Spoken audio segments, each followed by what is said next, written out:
Hi there. Are you looking to experience more love, more peace, and more abundance in your life? Do you want to wake up each day with greater purpose and feel more fulfilled? If you are, then this is the place for you. Welcome to Center for Spiritual Living, North Jersey. Over the past 2 decades, our open and affirming community has created a safe space for all to come and be uplifted. I hope you enjoy watching, and if you like what you see, please visit us at cslnj.org. This is I Am Enough. So if you know it, join in. You'll learn it quickly. I am enough. I have enough. I do enough. And I am loved. I am enough. I have enough. I do enough.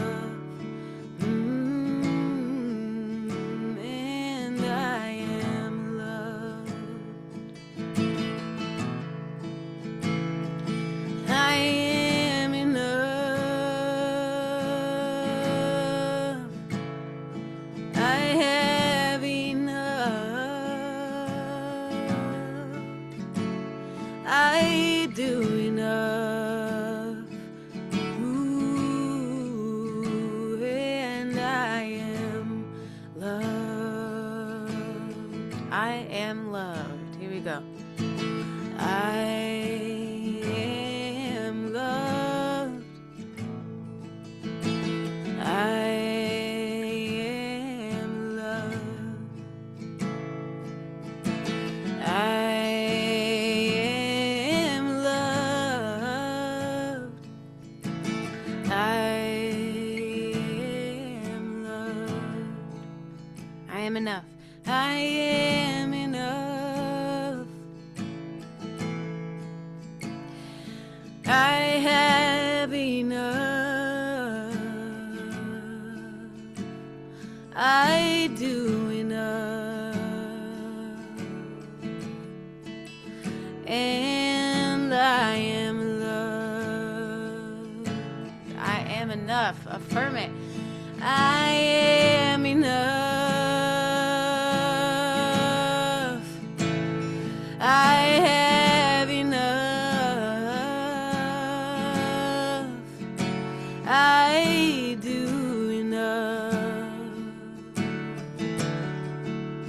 And I am loved. I am loved. I am loved. I am loved. I am loved. I am loved. I am enough. I am enough.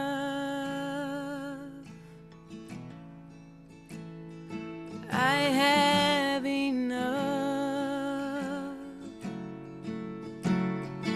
I do enough. And I am loved. One more time. I am enough. I have enough. I do enough. And I am loved. Oh, how beautiful. And as I relax into that love, into the oneness, I open myself to the celebration of truth, the celebration of love, of light, of joy. And I know there is only one truth, the truth that is with us now, as we celebrate our oneness, as we know that each one of us has within us that mind, that heart, that love that provides for us everything we need from within and without. And we join in our celebration as we find comfort and we find joy, knowing all is well. Whatever our need is, the answer is already there. If it is guidance we need, one mind is within us, providing all the knowledge, all the wisdom that we need. If it is health we're seeking, we know the wholeness within is our truth and the truth of all those we love, all those in need of knowing health and wholeness. It is true. It is what is real.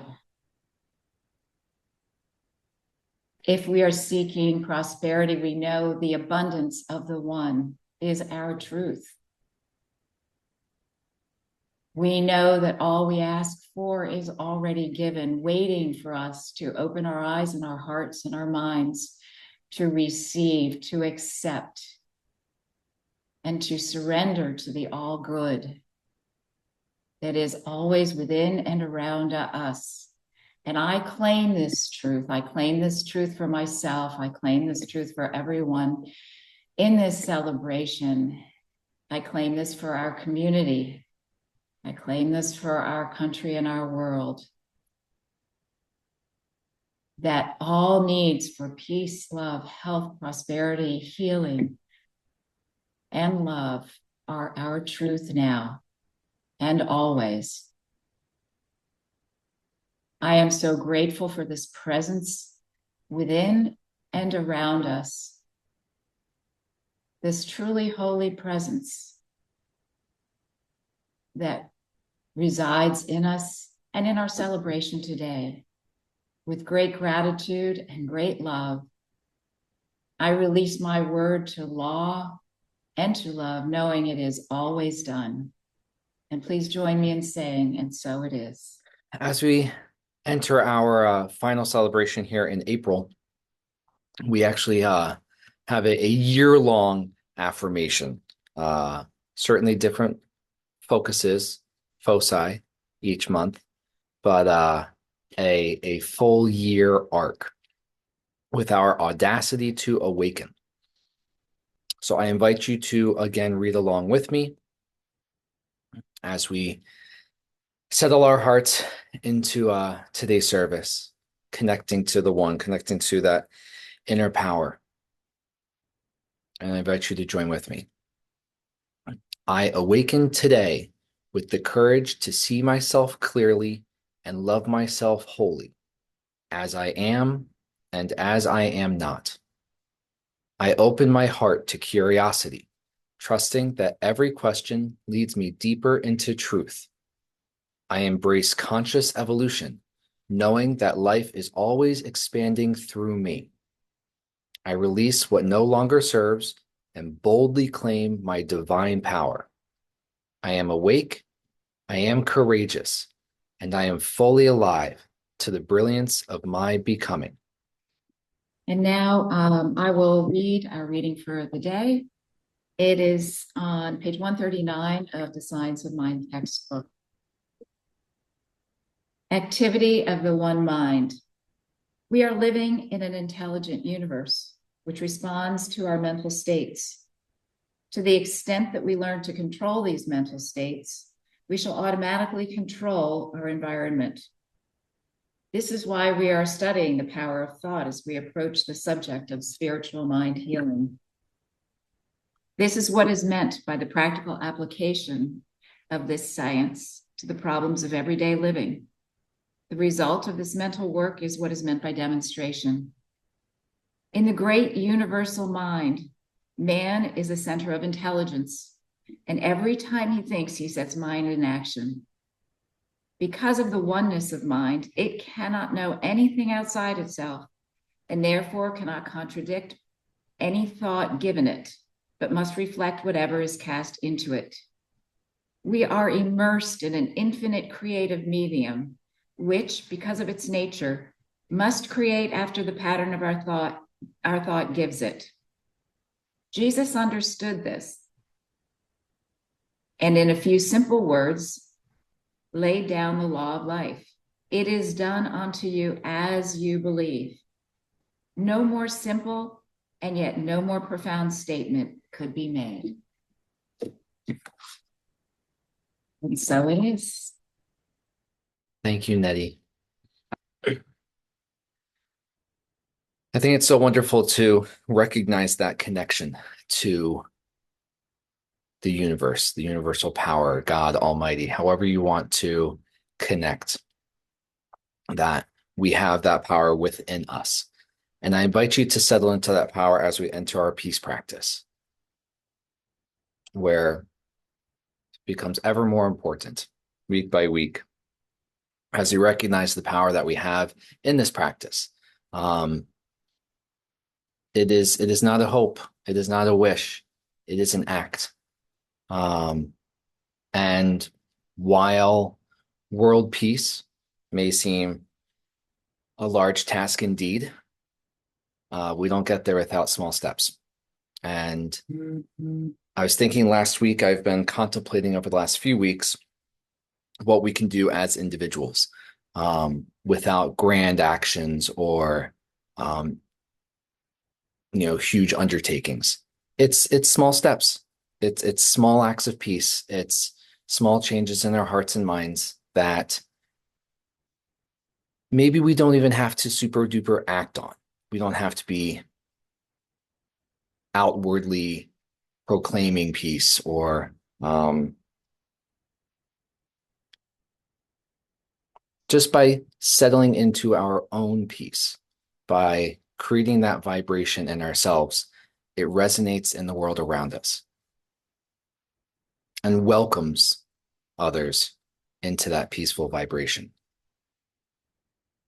And so as we can only control ourselves, as we can only manipulate our own vibration, I invite you, as we go through today's peace practice, to focus on your own peace, to focus on your own vibration that can then radiate out into the world. So I invite you to repeat after me that I am the peace I wish to see. I know this peace for my family.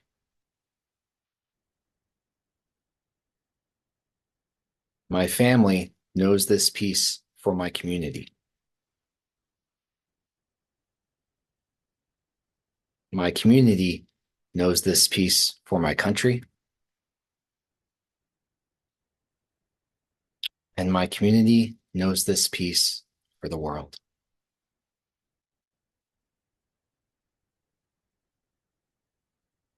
Feel that. Feel that peace. Take that through the rest of the day, through the rest of your week, through the rest of your life. And know that it is seen and recognized by the one and those around you. I've been dragging my feet again. Can't seem to get my mind on the right track. And it's been a couple of months now, and I keep hoping I'll get that high back. Why do I wake up to the sun and see only dark? Child, let it slide. There's a little piece of heaven right before your eyes. Ooh, child, give it up. 'Cause if you keep on keeping it, you're gonna miss so much in this life. Don't you remember that clarity that you were promising you'd never forget? Where is that in your mind now? Has it been crowded out by your bitterness? Oh, and you can't make people stay. You can only change yourself. Oh, and the sooner you let go, the sooner you make room for something else. Child, let it slide. There's a little piece of heaven right before your eyes. Child, give it up. 'Cause if you keep on keeping it, you're gonna miss so much in this life.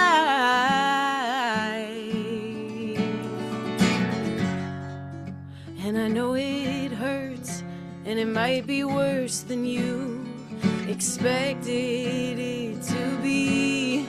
But child, look around, there's no one here now. You are your only enemy. Yeah. Oh, child, let it slide. There's a little piece of heaven right before your eyes. Ooh, child, give it up. 'Cause if you keep on keeping it, you're gonna miss so much. Oh, if you keep on keeping it, you're gonna miss so much. Oh, if you keep on keeping it, you're gonna miss so much in this life.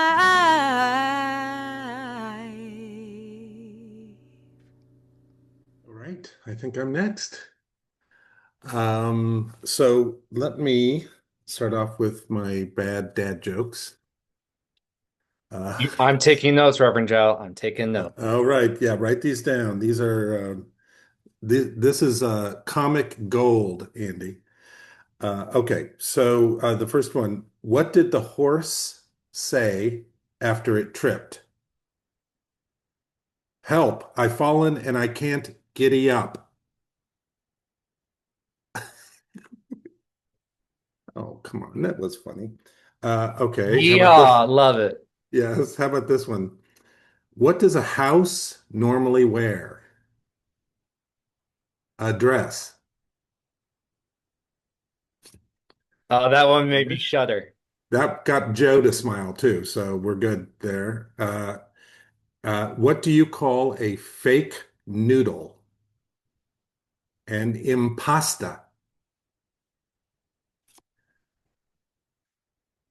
All right. And last, what can you do if you are scared of elevators? You can take steps to avoid them. All right. That was my favorite. All right. I need a little levity sometimes in life. I had a kind of a challenging week this week. Um, and when I was thinking about what to talk about today, I thought, let's just talk about what's real, you know?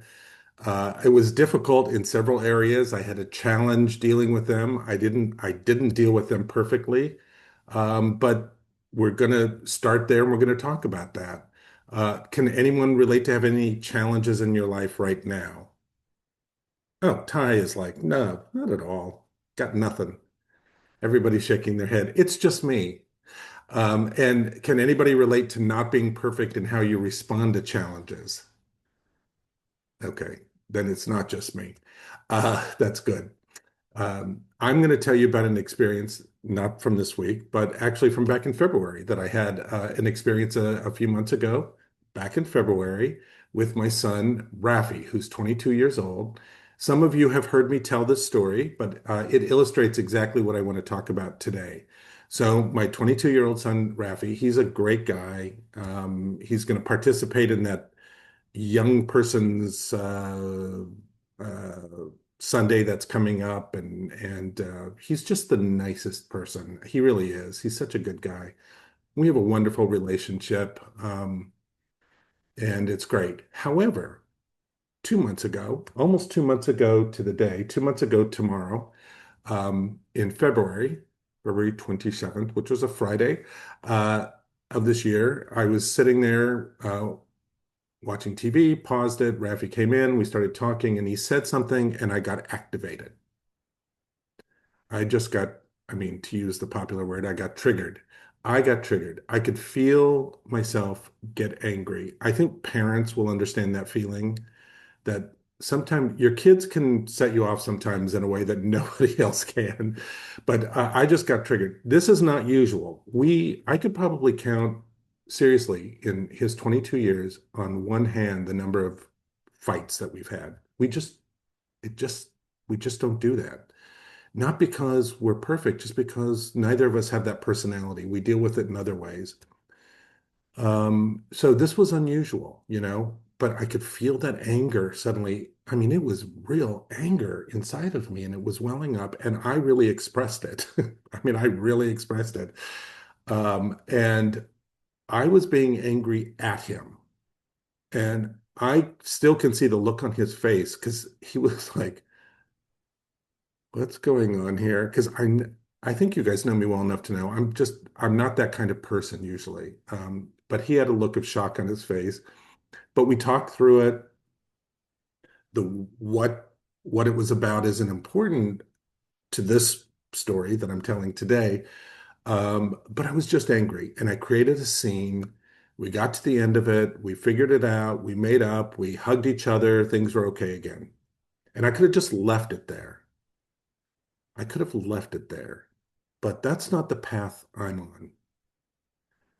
Uh, and I just kept wondering, why did I get so angry? I mean, I know on the surface what activated me, but why did I get so angry so fast? It felt really difficult. It felt really challenging. But life is difficult, right? I mean, that's the first line in that famous book, The Road Less Traveled by M. Scott Peck. The very first line is life is difficult. Um, Life being difficult is not the problem. We're going to be met with challenges our entire life. We're going to get angry. We're going to, maybe our work life is going to be challenging. Maybe you're going to get laid off. Maybe you have challenging relationships. Maybe your family is challenging. Anybody can relate to that. Health issues, financial issues. A few years ago, the house we lived in then, the basement was flooded. That was a challenge. That was a big challenge. If your car doesn't work is a challenge, maybe somebody's passed on is a challenge. I mean, there's big challenges, there's little challenges. We could sit here and list all of the challenges. The issue isn't that we have challenges. The issue isn't that life can be difficult at times. The issue is how do we meet that difficulty?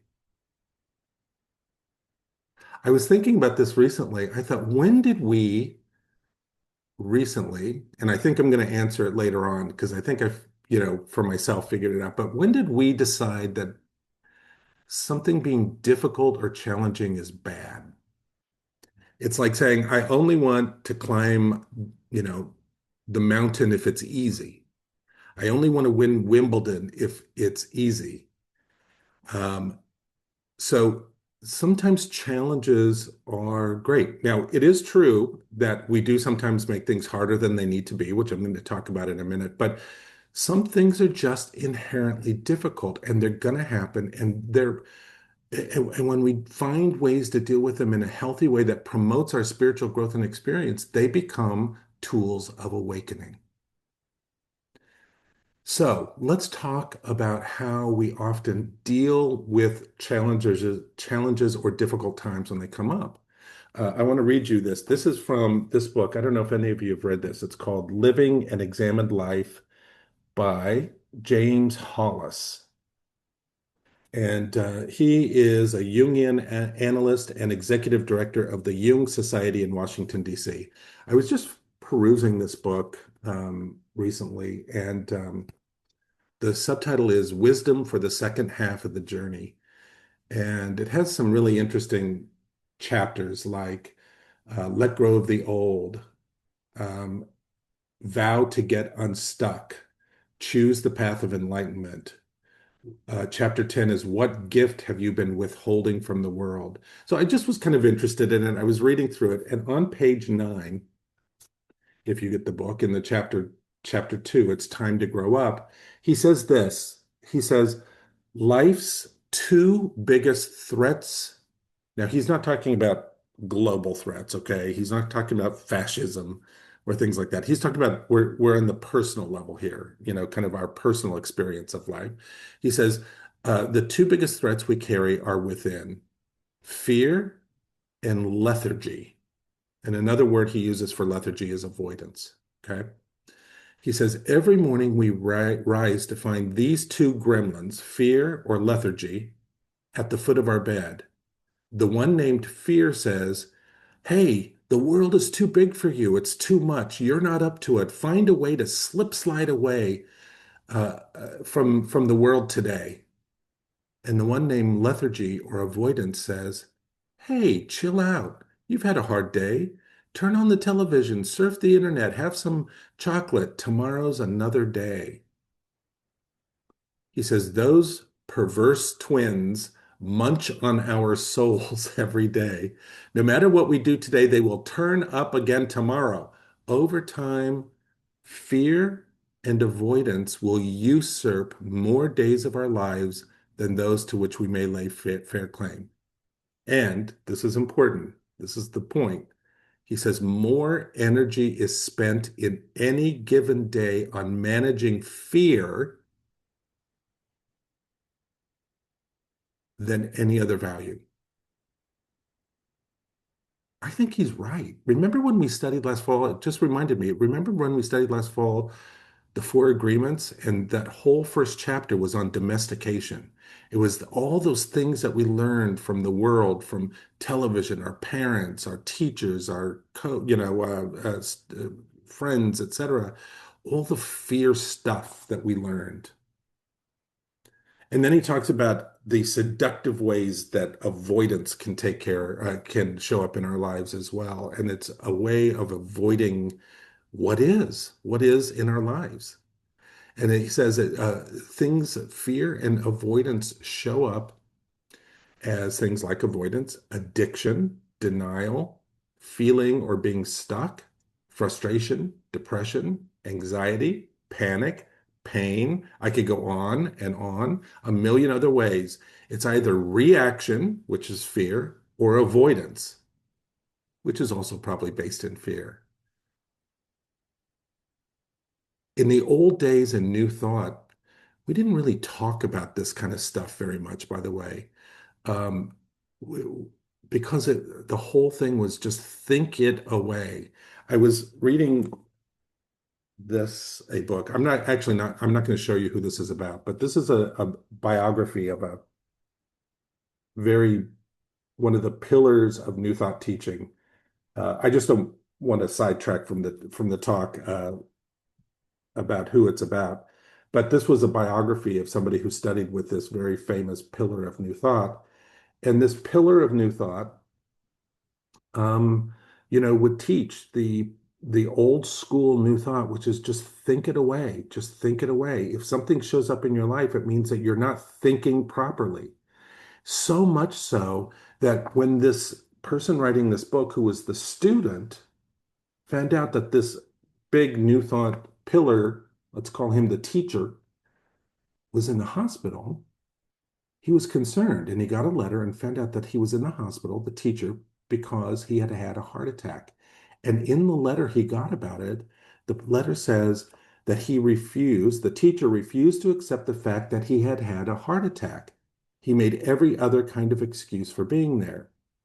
So then when the student researched this a little further to find out why this famous New Thought pillar was like avoiding the fact that he had had a heart attack, it says this: he was afraid that if his followers saw him being human, they would stop believing his teachings. So the teacher sent out a letter to his students saying that his guidance had told him to cancel his scheduled lectures for the rest of the year. What he didn't tell them was Because I had a heart attack.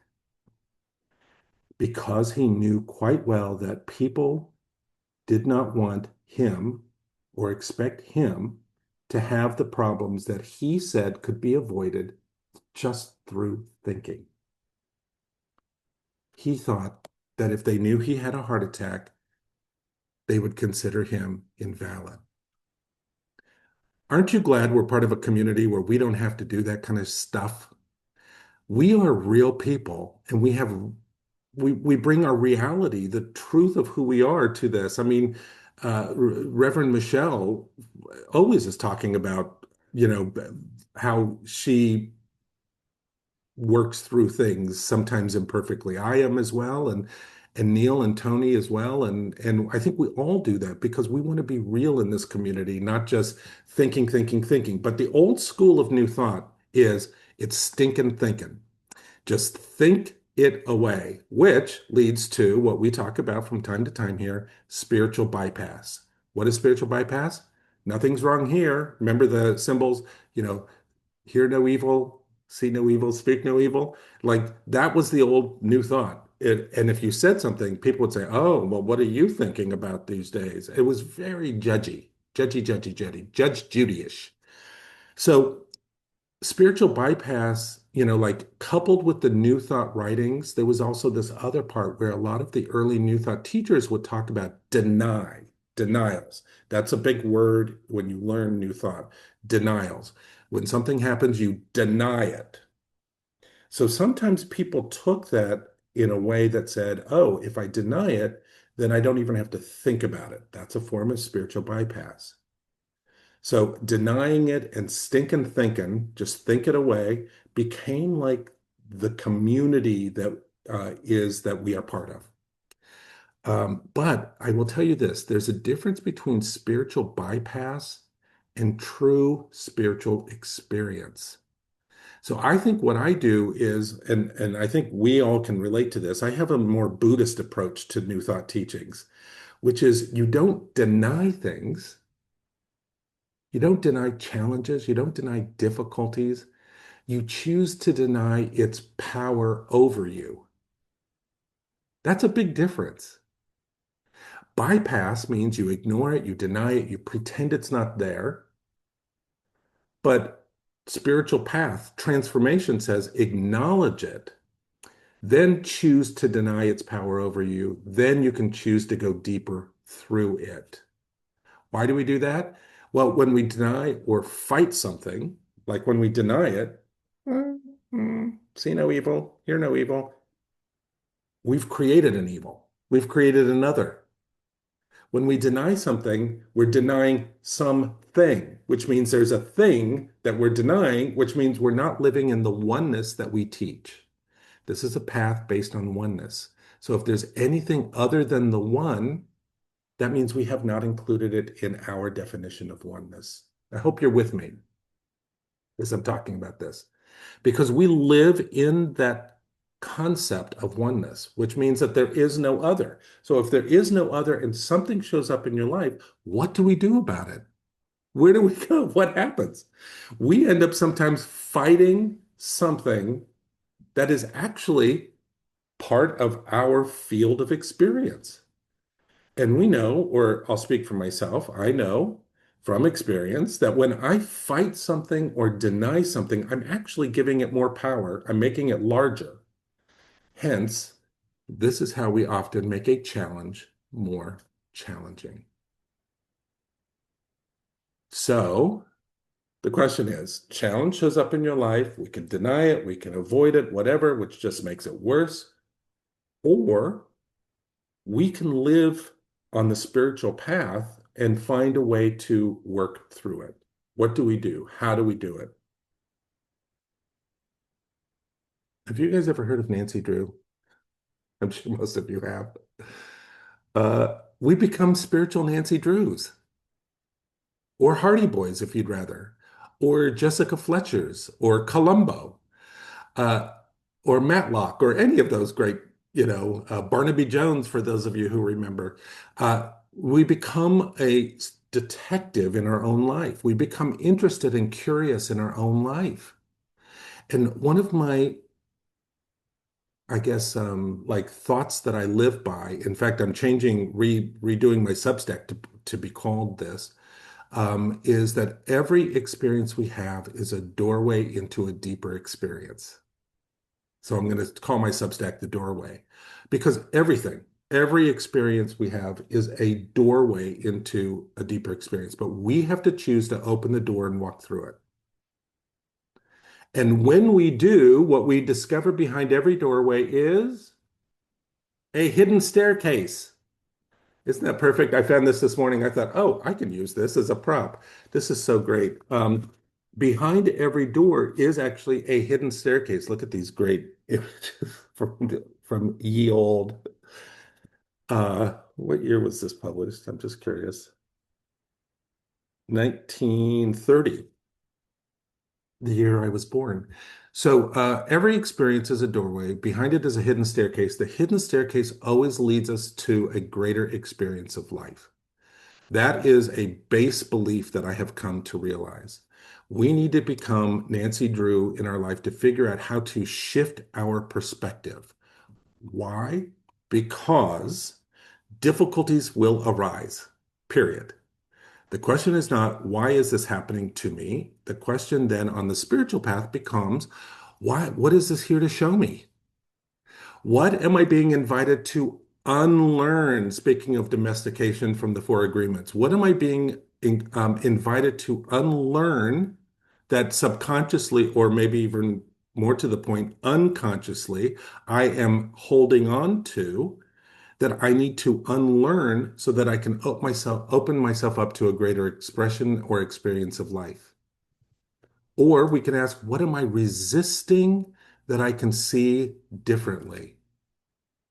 So on the spiritual path, one of the things we're called to do is to move from reaction to transformation. And how do we do that? Well, in this denomination, in this center, in Centers for Spiritual Living Worldwide, we have a tool, and the tool is called Spiritual Mind Treatment, Positive Affirmative Prayer. 5 steps.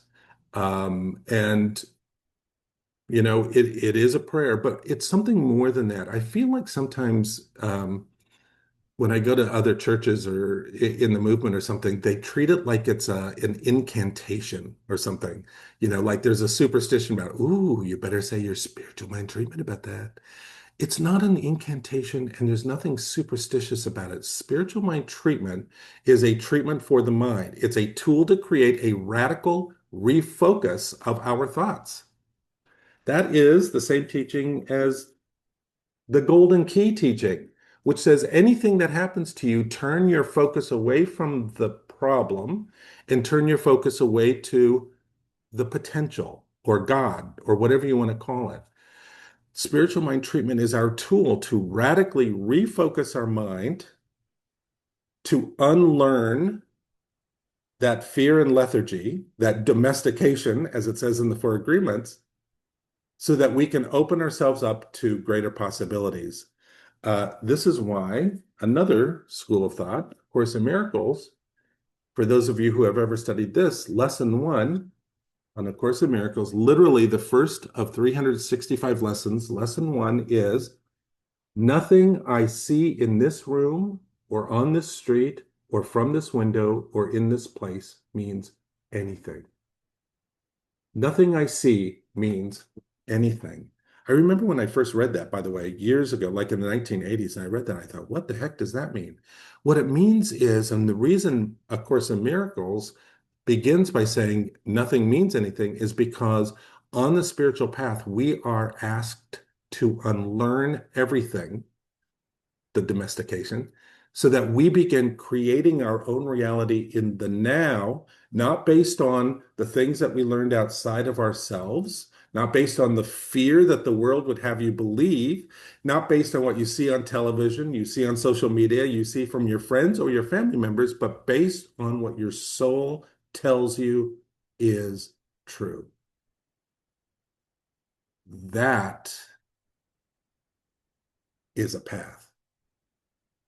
That's why we have to unlearn things. I used to have a post-it note on my computer for a while that says, is this thought mine or was it my mother's? Because I remember for a long time, I had adopted so many of her thoughts, right? So we have to unlearn things so that we're thinking our own thoughts. We're not just reacting subconsciously, or as I said, more to the point, unconsciously through life. We're not being fear or avoidant.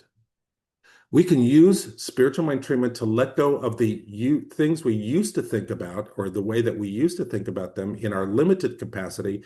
And we use spiritual mind treatment to open ourselves up to something greater. I couple that with the teaching from the Artist's Way called Morning Pages. Morning Pages is 3 handwritten pages written every morning as early as you can from the point that you get out of bed. And there's stream of consciousness. It's not a journal. Journals are kind of directed. Here's what I did yesterday. Here's what I did today. Morning pages are stream of consciousness. And I use morning pages in conjunction with spiritual mind treatment to get the poison out. Because sometimes you wake up speaking for myself, I wake up anxious, afraid, nervous, overwhelmed, or whatever. So get it out, get the poison out. I use it to investigate things like what I'm talking about here. Oh, well, that was an interesting reaction. Where did that come from? And I also use it for an open space so that new ideas can come in. Because sometimes I'll be writing and I'll just be writing and I'll think, yeah, I really should start that new business. And wait, what? I should do what? And it helps us to think things in a different way. Combining those two things together moves us out of avoidance or stuckness or fear and into positive action. Okay. Spiritual mind treatment, morning pages. These are 2 ways. They're not the only 2 ways. They're the tools that we have here that we can use to transform our thoughts. So there I was 2 months ago tomorrow, February, having this angry episode with my son, Rafi, 22 years old. And at the end of it, we hugged it and we said, okay, that was great. And I could have left it there. But you know who wouldn't have left it there is Miss Nancy Drew. And my inner Nancy Drew kept wanting to know what this was really about, the beyond the surface truth, surface level truth. So the next morning, I woke up, did my spiritual mind treatment so I can get out of the, negative limited thinking, open myself up to, all right, life, if you are everything and I'm part of you, now I'm open to every possibility of what this was. Show me something greater. Open the doorway. And then I got out my MPs and I started going up the hidden staircase. MPs can be a very interactive experience for me anyway. So sometimes when I'm writing, I will ask a question or something will come to my mind and I'll write it down and I'll answer myself. It becomes this interactive experience. So I was writing, why did I get so angry? What was this about? I'm writing. What was this about? And then a thought popped in my head, stream of consciousness. So I wrote it down. And the thought was, what month did your dad die? What? But it's stream of consciousness writing. So I wrote down, what month did my dad die? He died in February. What does that have to do with anything? And then a new thought came in and said, what day in February did your dad die? I'm like, what? I wrote down, what day did my dad die? The 27th of February. Oh, wait, that was yesterday. That was the day of the fight. That's interesting. And then the thought came to me, stream of consciousness, as I'm writing, how old were you when your dad passed? I was 22. What does that have? Oh, Rafi's 22. I didn't remember. I My dad died almost 39 years ago. It's not something I remember every single year at this point. But there I was, 30, I can tear up, 39 years to the day that my father died. I was 22 years old, feeling things that manifested in me as anger to my 22-year-old son. Wow. I didn't remember it, but my body did. My spirit did. Life did. If I had just stopped at hugging it out, keeping its surface, that would have been one thing. But taking this challenge that I had and choosing to go through the doorway of deeper understanding, going through the hidden staircase, I opened myself up to a greater experience of that experience. Excuse me. And now I could deal more clearly with what came up. Wow. Well, that opened up everything. That opened up a whole wealth of things that I wanted to experience on a deep level. And there was another gift. I told Rafi, I said, come when you can, come talk to me. And he came down and I said, remember last night? And he goes, yeah. And I said, well, let me tell you a story of what happened today. And I told him this, and his eyes got huge. And he saw how it all connected for me and how it connected to him. And it got us even closer and gave him an example of his very imperfect dad working out something to a much deeper place. I mean, you know, I'm still unlearning things at 60 years old. I guess you can teach old dogs new tricks. But as I'm relearning or unlearning things, then I can choose to learn things consciously. I don't have to be perfect about it. I don't even have to be anything about it. I just have to be real about it and follow it through. So, this whole talk, difficult things are going to happen, challenges are going to happen. We can either avoid them, we can fear them, or we can keep them in the shallow end. But I invite you to use the tools that we teach. And since you're already signed up on the spiritual path, how do I know you're signed up? Because you're here. Then I invite you to take these tools and whatever tools work for you and unlearn the things that keep us in the shallow so that we can experience the deeper end of life. We can use it as a doorway to go up the hidden staircase of our consciousness into the greater life. When something happens and or shows up in your life, don't fear it, don't avoid it, lean into it. Bring out your inner Nancy Drew or Hardy Boys or whoever and ask it, why are you here? What do I need to see differently? How can this experience become a doorway into something deeper? We're not here to live a life with no difficulties. We're here to live an awakened life. And every experience, especially the challenging ones, can be a part of that awakening. Let's take this into our deeper experience now, using that tool of radical refocus that we call spiritual mind treatment, where we just acknowledge that there is a power greater than us, a power that is unlimited, that is everywhere at all times, present for all of us in the same way. And we just allow ourselves to merge with that power. We allow ourselves to understand that if that power is everything, then it includes us, each one of us. So we have the unlimited within us. And knowing that we let go of everything limited before, we allow life to unlearn within us things that have held us back. We allow life to show us something greater at each step of our journey. We allow life to guide us, direct us, help us, love us, and show us our greatest experience that we can have. We let go of anything that binds us, holds us back, keeps us down, holds us stuck, whatever. We let go of it all, knowing that we are now free to be who we truly are, not who we used to think we were supposed to be.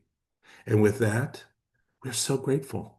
Our grateful heart just is amazed to know that we now have an opportunity to live life even on a new level.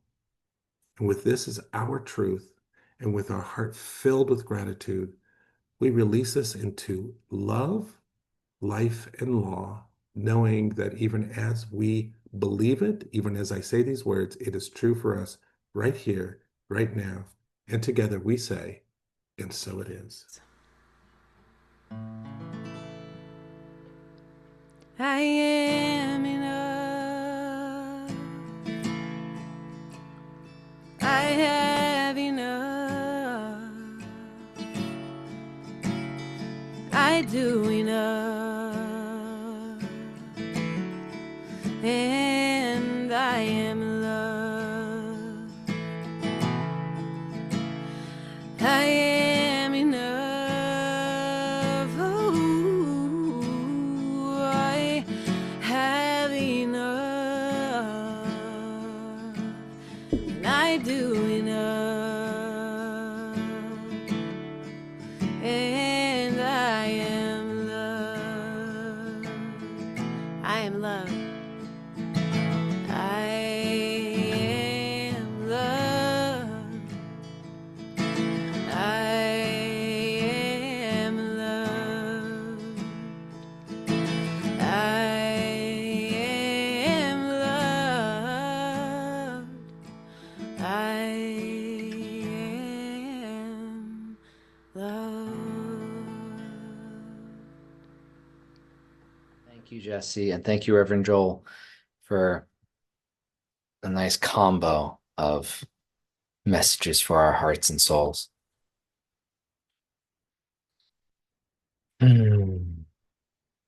As we move into our conscious giving, we always ask that you give where you are spiritually fed. And at CSLNJ, we are so grateful to be that place. Such a community that we have here. Meeting in person, meeting online gives us nice flexibility. We can have Jesse's music and visitors from across the state, East Coast, country, world, couple countries represented here in our gathering. But Ty had put it in our chat earlier that we can envision a more permanent home for ourselves, and that can only happen through financial support. And in my announcements, kind of combining these two, we've mentioned pledge forms. All right, so that's been out in the newsletters. If you can fill out that pledge form, things got a little crazy in January with all the snow, but that allows us on the Leadership Council to make plans to kind of know that we have a financial commitment, that we can bring in musicians, we can bring in guest speakers, we can plan events throughout the year without a question mark of will we be able to afford it, as we're looking at places and spaces. Can we afford it? Do we have the commitment? So I invite you to weigh that on your heart. How are we, what steps are we taking to support our center? So with that, I invite you to read along with me our conscious giving affirmation, knowing that this is not a mindless gift. This is not something that just automatically happens, even though it is on auto deduct from my bank account. Take a moment to think about your contribution to the center and what it means to you, what it means to our center. I bless this gift that I give today. I give this gift from my heart, and I give it mindfully. May my gift go further to heal, prosper, and bless this center and all who enter. I accept all good that comes as a result of this flow, knowing that it returns to me multiplied abundantly. And so it is. So many options to give through Breeze, text, email, snail mail, Pony Express, to Reverend Neil out in Denville. Wonderful, wonderful. So I'm trying to keep up with Neil putting this in the chat. What do we have? Part of those contributions is that CSL NJ is now a member of ANTN, the Affiliated New Thought Network. So this has increased our connection to other New Thought communities, such as Unity, Independence, Agape, and Emerson Theological Institute. A wonderful step to expand our connection and influence. So wonderful. Our new CSL NJ bylaws are being updated from 23 years ago. That is not just an administrative task for our leadership council, but a reimagining from our membership. You'll be receiving an email this week as we enter May to please review the bylaws, go through. Big shout out to Reverend Neil and Joe for taking the lead on revising that. The leadership council also looked it over. We asked that you look it over before our town hall meeting on May 17th after our Zoom meeting so that you can all vote to approve and update those bylaws. Speaking of May, we've got a lot of great speakers coming up. In person next week on May 3rd, Reverend Neil is speaking with The Audacity to Heal. Then Reverend Michelle, Tony Hamilton, and back to Reverend Michelle before our final day in May, which is the Youth Day. Super excited to see Rafi and other young members of our community, be a part of that day, as it's our due date to bring in another new member to the community. With that, yes, bring your kids, bring your friends, bring your friends' kids. Should be a nice, fun day. Andy? Yes, did I leave anything out? Yeah, the party. Oh, yeah. You don't want to miss the party. I was scrolling back through all the texts. I wasn't keeping up with you. Next Saturday is a party at Edna's over in Kearney. You are invited. A little potluck. She'll have a grill on the back deck. Should be a great time. Please RSVP. Same thing as the pledge cards. So that we know what finances are coming in. Let Edna know that you're coming so that we can plan a bit. Details are in the chat. Saturday from 12 to 6. What a wonderful invitation to gather our community more than just the holiday party in December. So this should be a nice, good weather. I know we're going to bring that into existence, and a wonderful gathering. So with that, we'll get our last song from Jesse, and then we can all unmute and say hi. Thank you for those announcements. Rev Joel, thank you so much for your talk. Also in the chat, I saw that it was Steph's birthday, so I'm going to do the birthday song, even though I didn't ask permission to do it. But let's do it. Happy birthday to you. Happy birthday to you. Happy birthday, dear Steph. Happy birthday to you. Happy birthday, Steph. All right. This last song is just how everything is a reminder of our divinity. So let's just all take a deep breath. And feel free to do that all throughout the song, because it's all about breathing.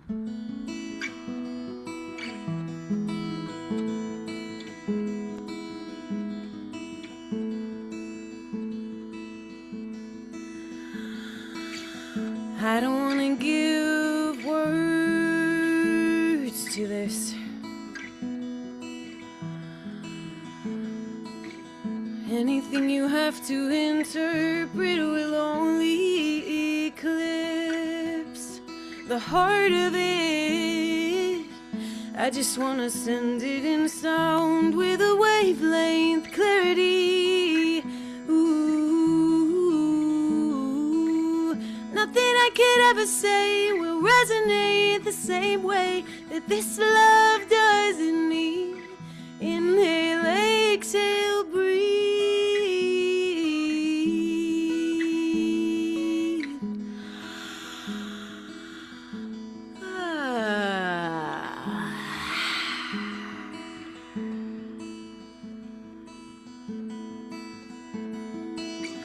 somewhere in the beat of your heart, there I am.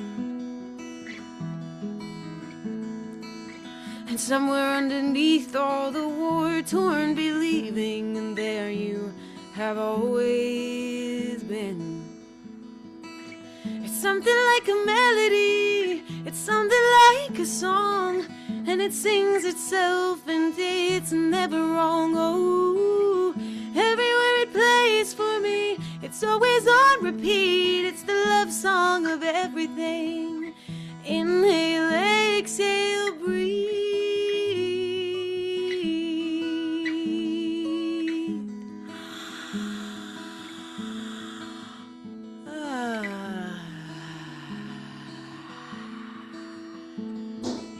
It's not just there in my body, it's not just there in the thoughts that I think. It's there in the roots, in the skies and the seas, in the eyelids, the irises, the wind and the wings, in the will be, the ever was, the reason and the just because. I am the song that I sing. Inhale, exhale, breathe.